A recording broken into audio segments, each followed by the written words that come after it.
Why $1 isn't equal to €1. Why are there so many different currencies? And why there isn't just one currency for the entire world? Stick around, because in this video, I'm breaking down all these questions in a clear and simple.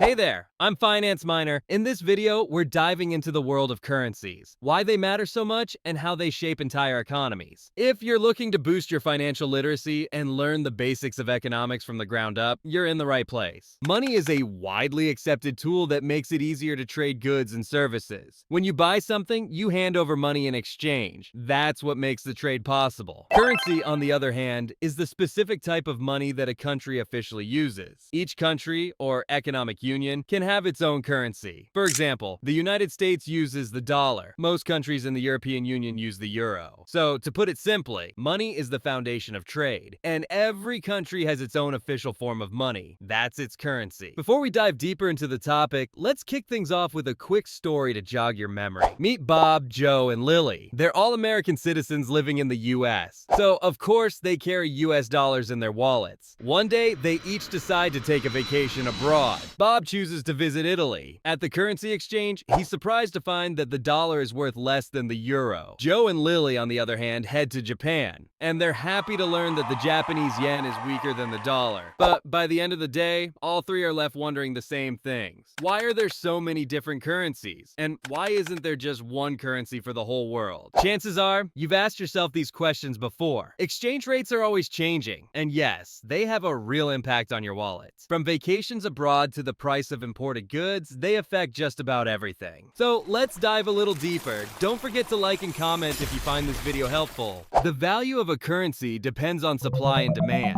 Take the US dollar, for example. Why is it so strong? Because global trade is largely done in dollars. For example, if you're buying gas or importing electronics in the US, chances are those deals involve the dollar. Many countries prefer to use the dollar when buying and selling goods. You can think of it like choosing what currency to use when you shop. On the other hand, some currencies, like the Zimbabwean dollar, have lost a lot of value due to hyperinflation. Let's move on to a simpler question. And trust me, what you're about to learn is really useful. Why isn't $1 equal to €1? Or in other words, why does currency exchange fluctuate? And what makes one currency stronger than another? The value of every currency depends on a bunch of factors, like the economic strength of the country that issues it, inflation rates, interest rates, trade balances, market confidence, and more. Put simply, not all countries are in the same economic position, so their currencies won't have the same value. Take the US, for example. It has a very strong economy, which is why many countries rely on and prefer using the US dollar. Think of it like choosing a product when you're shopping. Strong economies tend to have strong currencies. What do you think? Is a weak currency always a bad thing? No, a currency can be stronger or weaker compared to another, but that doesn't automatically mean it's good or bad. A weak or strong currency can be an advantage or a disadvantage, especially when it comes to exports and imports. For example, Japan has kept its currency, the yen, weak for years. This makes Japanese cars cheaper and more attractive to buyers around the world. So, a weak currency can make exporting goods easier. On the flip side, a strong currency makes imports cheaper, but it can also make exports more challenging. So, why are there so many different currencies? Every independent country wants to protect its own interests and control its own economic policies. That's why each country's central bank prints money based on what's best for their economy. Monetary policy, like setting interest rates, controlling inflation, and managing foreign exchange reserves, is a sovereign right. Having their own currency lets countries make these decisions for themselves. Now, we need to take a moment to talk about the US dollar. It has some unique features that set it apart from other currencies. You might be wondering, why is the US dollar at the center of global trade? For you as an American, this means your money is widely accepted and trusted worldwide, making international travel and shopping easier and often cheaper. The answer is actually pretty simple, because everyone trusts it. Think about what's sitting in the vaults of central banks around the world today.